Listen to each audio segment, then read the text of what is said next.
अद्भुत, आश्चर्यजनक किंतु सत्य घटना। सीमा शर्मा जी जयपुर राजस्थान से अपना अनुभव बताते हुए कहती हैं, मैं सीमा शर्मा अलवर राजस्थान में रहती हूँ। इन दिनों मैं गुरुधाम शांति कुंज हरिद्वार में हूँ। आज सुबह जब मैं शांति कुंज के शिक्षक प्रशिक्षण विभाग के कार्यालय में पहुंची तो मेरी नज़र दीवार पर टंगे ब्लैक बोर्ड पर टिक गई। वहाँ एक सच्चिंतन लिखा था।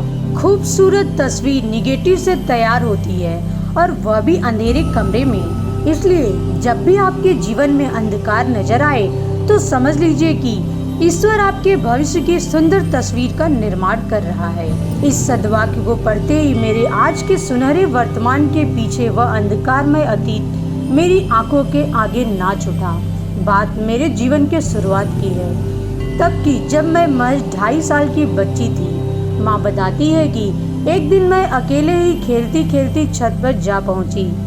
छत 3 मंजिल की थी। मैं अपने आप में मग्न उछलती कूदती छत के छोर पर पहुंच गई। हवा तेज चल रही थी। अचानक तेज हवाओं ने आंधी का रूप ले लिया और मैं उस आंधी में तिनके की तरह उड़ती हुई धड़ाम से सड़क पर गिरी। मेरे शरीर व रीढ़ में गहरी चोट आई। माता पिता ने बड़े बड़े डॉक्टरों के पास व कई अस्पतालों में दिखाया।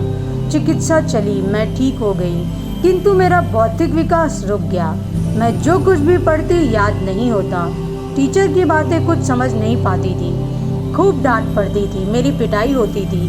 मैं अक्सर सोचती थी कि मैं बहुत बुरी हूँ, मुझे कुछ याद क्यों नहीं रहता, और सब लोग मुझे मंद बुद्धि कहते थे। किसी तरह दिन कट रहे थे। उम्मीद की कोई किरण नहीं दिख रही थी। पास फेल होते मैं किसी तरह 8वीं कक्षा तक पहुँच गई। मेरी माँ गायत्री परिवार से बचपन से जुड़ी हुई थी और गायत्री साधना करती थी। मुझे किसी ने बताया कि गायत्री बुद्धि की देवी है और भगवान सूर्य से उनका सीधा संबंध है।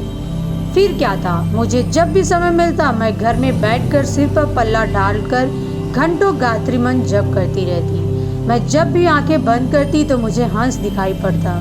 मैं समझ नहीं पा रही थी कि मेरे सिर में गर्मी चढ़ रही या गुरुवर की कृपा है।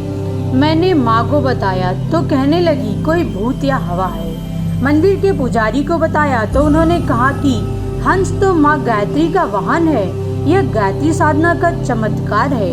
उनकी बातों से मेरी गुरुजी एवं माताजी के प्रति श्रद्धा विश्वास और भी दृढ़ हो गया। मैं रोज गायत्री शक्तिपीठ जाकर झाड़ू पोछा करने लगी और कुछ दिन बाद हवन भी कराने लगी।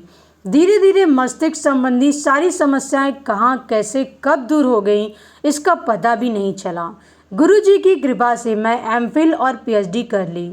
गुरुजी के जीवन और उनके साहित्य से प्रेरणा लेकर अन्यों को पीड़ा दुख परेशानियों से दूर करने की प्रेरणा देने लगी। मेरे माता पिता ने भी पूरा सहयोग दिया।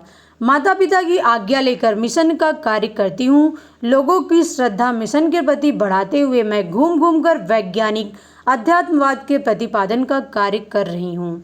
मेरा पूरा जीवन मिशन के लिए समर्पित है। जय महाकाल। आपकी कृपा दृष्टि हम सब पर ऐसे ही बनी रहे।